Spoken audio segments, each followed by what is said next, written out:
Жыл басына таласқан хайуанаттар. Ең ерте заманда хайуандар жылдың басы болуға таласыпты. Сонда жыл қайтыпты. Мен алысты жақын қыламын. Адамдар күшімді көреді, сүтімді ішеді, қылыма дейін арқан, жіп еседі.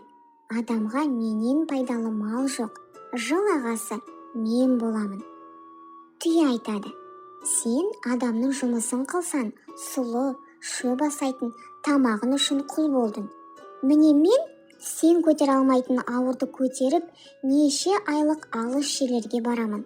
Аш болдым деп арпа, сұлы сұрамаймын.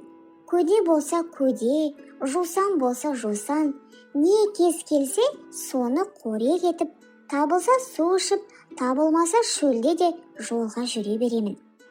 Жыл басы болуға мен лайықпын. Сиыр айтады: адам егін ексе, менімен егеді, сүтімді ішеді, құрт, май істейді.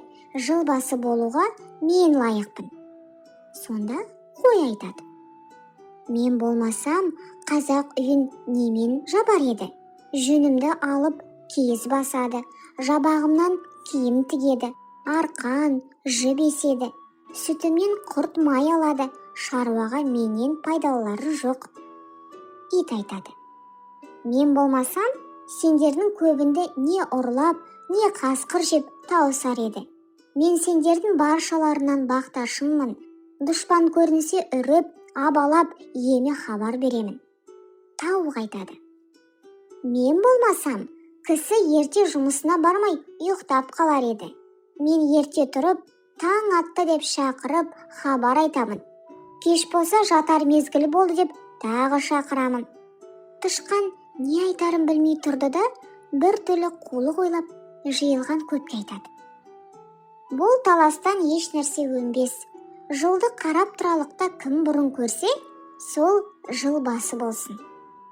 Өзгелері қарап тұрғанда түйе өзінің бойына сеніп: менен бұрын кім көреді? Деп тышқанның сөзін қостайды. Бөрі қарасып тұрады. Біраздан соң тышқан жорғалап түйенің өркешіне шығып отырады. Көп хайуан таласып, біз көреміз деп тұрғанда, ең биікте отырған тышқанды көріп, еш нәрсе демепті. Сонан соң жылды бәрінен бұрын тышқан көріп, хабар беріп, жыл басы болыпты. Түйе бойына сеніп құр қалыпты.